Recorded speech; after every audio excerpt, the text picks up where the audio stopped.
Capítulo 5. A primeira lição de leitura. É tão importante que as crianças sejam ensinadas a ler de maneira racional que eu introduzirei aqui 2 artigos de minha autoria e que foram primeiramente publicados na Parent Review, na esperança de que tornem o método sugerido bastante claro e familiar. Conversa entre 2 mães. Mãe 1. Você não quer dizer que passaria a apresentar palavras de 3 ou 4 sílabas antes que seu filho conhecesse as letras, certo? Mãe 2. É possível ler palavras sem conhecer o alfabeto, da mesma forma como se conhece um rosto sem analisar suas características isoladamente. Mas aprendemos não apenas os nomes, mas também os sons das letras antes de começarmos a ler palavras. Mãe 1. Nossas crianças aprendem as letras sem nenhum direcionamento. Sempre mantemos por perto uma mesa com uma gaveta rasa, coberta no fundo com um pouco de areia. Antes dos 2 anos, os bebês já fazem o redondo e S encurvado, e o T de tome. E assim por diante, com pequenos dedos incertos e sujos. As crianças mais velhas ensinam os pequeninos por meio de brincadeira. Mãe 2. A areia é essencial. Temos vários artifícios, mas nenhum tão bom quanto ela. As crianças amam mexer ali. As linhas engraçadas e trêmulas que o dedinho faz na areia serão para ela 10 vezes mais interessantes do que as formas que seus olhos veem. Mãe 1. Mas a leitura, eu não consigo ir além de 3 sílabas na primeira lição. É como ensinar valsa a um bebê de 12 meses. Mãe 2. Você diz isso porque esquecemos que um grupo de letras não é mais do que o essencial de uma palavra. Enquanto uma palavra é apenas o sinal vocal de uma coisa ou de um ato. É assim que a criança aprende. Primeiro, ela adquire a noção de mesa, vê várias mesas, descobre que ela tem pernas pelas quais podemos movê-la, que estão frequentemente cobertas por um tecido que você pode retirar, e nelas há muitas coisas boas e agradáveis para um bebê desfrutar. Às vezes também você pode derrubar essas coisas da mesa e elas caem com um estrondo, o que é legal. As pessoas adultas chamam de mesa esta coisa agradável, cheia de muitos itens interessantes. Com o passar do tempo, o bebê também dirá mesa, e a palavra mesa significará de modo vago tudo isso para ele. Em torno da mesa, na mesa, e assim por diante, farão parte de sua própria ideia de mesa. Da mesma maneira, acontece quando a sua mãe canta. Ela diz, bebê cante. E aos poucos, os conceitos de cantar, beijar, amar despertam em seu cérebro. Mãe 1. Sim, estes queridos. E é surpreendente quantas palavras uma criança sabe antes mesmo que possa pronunciá-las. Gatinho, boneca, berço, rapidamente transmitem a ela ideias interessantes. Mãe 2. É exatamente isso. Atraia o interesse da criança a alguma coisa e ela rapidamente aprenderá seu respectivo sinal sonoro, ou seja, seu nome. Agora, eu defendo que quando a criança fica um pouco mais velha, ela deve aprender o sinal estrutural, isto é, a palavra escrita, sobre o mesmo princípio. É muito mais fácil para uma criança ler pudding do que ler chu-chu, porque pudding transmite uma ideia muito mais interessante. Mãe 1. Pode ser assim quando a criança já está lendo palavras de 3 ou 4 sílabas.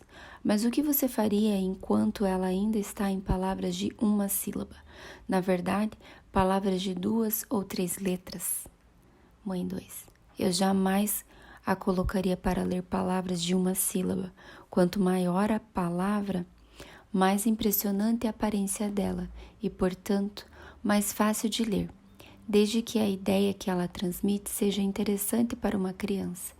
É interessante ver uma criança inteligente labutando sobre uma lição de leitura infinitamente abaixo de sua capacidade. Ath, eth, if, of, uf. Ou, no melhor dos casos, The cat sat on the mat. Como é que iríamos gostar de começar a ler alemão, por exemplo, nos fatigando em todas as combinações possíveis de letras, dispostas sem qualquer princípio além da similaridade do som? Ou, pior ainda, se nossas leituras fossem graduadas de acordo com o número de letras que cada palavra contém? Nós ficaríamos totalmente perdidos em um nevoeiro sem esperanças diante de uma página de palavras de 3 letras, todas tristemente iguais às outras, sem características distintivas para que o olho as registre. Mas as crianças? Bem, as crianças são diferentes, sem dúvida. É bom que elas moam neste moinho. Mas esta é apenas uma das muitas maneiras pelas quais as crianças são desnecessariamente e cruelmente oprimidas. Mãe 1. Você está assumindo um padrão moral elevado. Mesmo assim, acho que não estou convencida. É muito mais fácil para uma criança soletrar cat do que soletrar blue pudding. Mãe 2. Mas soletrar e ler são 2 coisas diferentes. Você deve aprender a soletrar para que possa escrever palavras, não para que possa lê-las. Uma criança está desatenta durante uma aula de leitura e soletra. C-O-U-G-H. Você diz coug e ela repete. Por força da repetição, ela finalmente aprende a associar a aparência da palavra ao seu som e diz Kong, sem soletrar. E você acha que ela chegou a Kong por meio de C-O-U-G-H. De forma alguma. C-O-F soletra Kong. Mãe 1. Sim, mas Kong tem um U mudo e um G-H com o som de F. Nesta palavra, admito, há uma grande dificuldade. Se ao menos não houvessem letras mudas, e se todas as letras tivessem sempre o mesmo som, a leitura seria de fato fácil.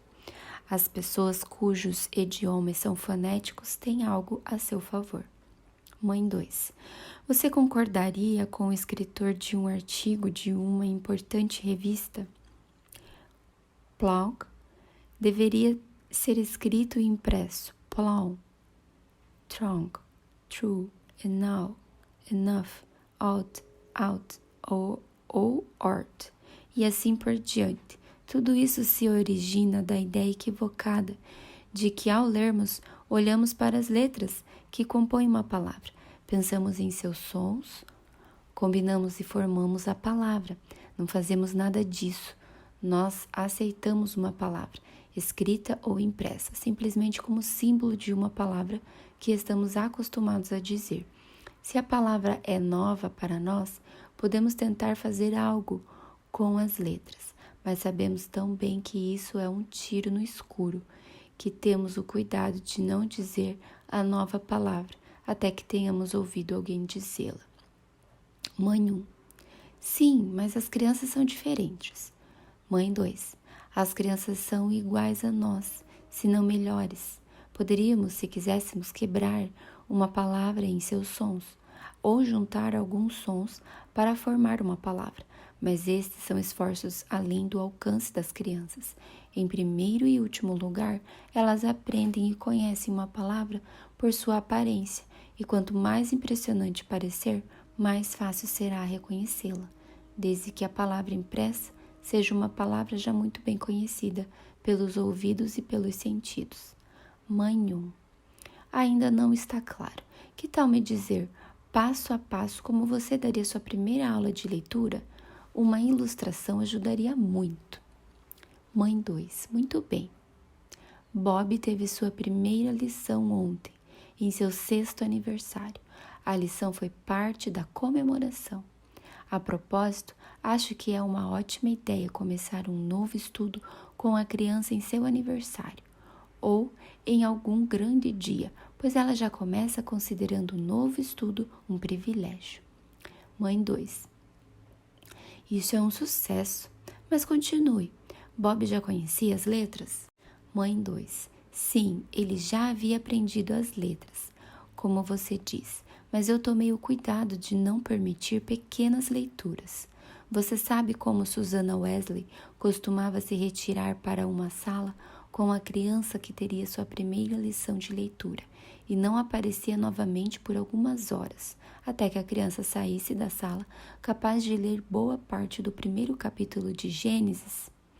Bem, a primeira aula de leitura de Bob também foi uma ocasião solene, para a qual havíamos nos preparado por 1 ou 2 semanas. Em primeiro lugar, comprei 1 dúzia de cópias da History of Cook Robin. A letra em negrito era boa, mas as fotos nós recortamos porque eram ruins. Então fizemos um dia de colagem com as crianças, colando as folhas em papel comum de desenho, 6 voltadas para baixo e 6 voltadas para cima, de modo que agora nós tínhamos 6 cópias completas e não 12. Então cortamos apenas a primeira página de todas as 6 cópias, linha por linha e palavra por palavra. Reunimos as palavras e as colocamos em uma caixa, e nossos preparativos estavam completos. Agora, voltando à lição, Bob e eu nos fechamos sozinhos na sala da manhã. Eu sempre uso um quadro negro para ensinar as crianças. Escreve em boa letra de imprensa, Cookie Robin. Bob assiste com maior interesse, porque conhece as letras. Eu digo, apontando para a palavra Cookie Robin, e ele repete. Em seguida, as palavras na caixa são embaralhadas sobre a mesa, e ele encontra meia dúzia de Cock Robin com grande facilidade. Fazemos a mesma coisa com Sparrow, Arrow, Side, Kyle, Who, e assim por diante, até que todas as palavras do verso tenham sido aprendidas. As palavras no quadro negro vão formando uma coluna, que Bob lê de trás para frente e de frente para trás, e de todas as maneiras, exceto de forma como elas estão dispostas no verso. Então Bob organiza as palavras soltas em colunas, como a que está no quadro, e depois em colunas que ele mesmo elabora, lendo-as. Em seguida, como o clímax de sua alegria, a lição inteira foi uma delícia. Ao meu comando, ao organizar as palavras em forma de verso, ele encontra entre as palavras soltas. Who called Cookie Robin? I sighed the sparrow. With my bow and arrow, I called Cookie Robin. Por último, Bob tem o prazer de ler o verso a partir da minha cópia que não foi recortada, e ele o lê de frente para trás e de trás para frente. Enquanto viver, ele conhecerá essas 12 palavras. Mãe 1. Sem dúvida foi uma lição agradável, mas pense em todo o trabalho de cortar e colar. Mãe 2. Sim, isso é um problema. Eu gostaria que alguma editora nos providenciasse isso. Rimas infantis em boas letras em negrito, com caixas de palavras soltas a serem reorganizadas. Uma caixa ou divisão específica para cada página, a fim de que a criança não seja confundida com a grande quantidade de palavras para procurar. O ponto é que ela deve ver e olhar a nova palavra muitas vezes, de modo que a forma da palavra fique impressa em seu cérebro. Mãe 1. Entendo, mas se Bob só é capaz de ler Cookie Robin, então ele não tem poder geral de leitura. Mãe 2. Pelo contrário, ele terá essas 12 palavras onde quer que as encontre. Suponha que ele aprenda 10 palavras por dia. E em meio ano terá pelo menos 600 palavras. Ele saberá como ler um pouco. Mãe 1. Excelente, mas isso supondo que seus filhos gravem na memória tudo o que aprenderam. Ao final de uma semana, os meus se lembrariam de Cookie Robin, mas talvez o resto já teria se perdido. Mãe 2. Mas nós preservamos o que já obtemos. Quando dominamos as palavras do segundo verso, Bob percorre o primeiro verso novamente, nomeando palavras aqui e ali na medida em que aponto para elas. Isso leva menos de 1 minuto e garantimos o chão sob nossos pés. Mãe 1. A primeira lição deve ter sido longa, não é? Mãe 2. Lamento dizer que durou meia hora. O interesse de Bob me levou a ir mais longe do que eu deveria. Mãe 1. Isso tudo soa muito atraente, uma espécie de brincadeira, mas não posso ficar satisfeita com o fato de uma criança aprender a ler sem conhecer os poderes das letras. Vemos constantemente crianças soletrando palavras para si mesmas e depois pronunciando-a. Isso é ainda melhor quando aprenderem cuidadosamente os sons das letras, não meramente seus nomes. Mãe 2. Naturalmente, pois embora muitas das nossas palavras em inglês possuam uma lei própria, outras oferecem uma chave para um grupo inteiro, pois arrow nos dá sparrow, marrow, harrow, mas alternamos um dia para a leitura e um dia para a formação de palavras. Dessa maneira, garantimos variedade e, portanto, o interesse alegre, que é o verdadeiro segredo do sucesso.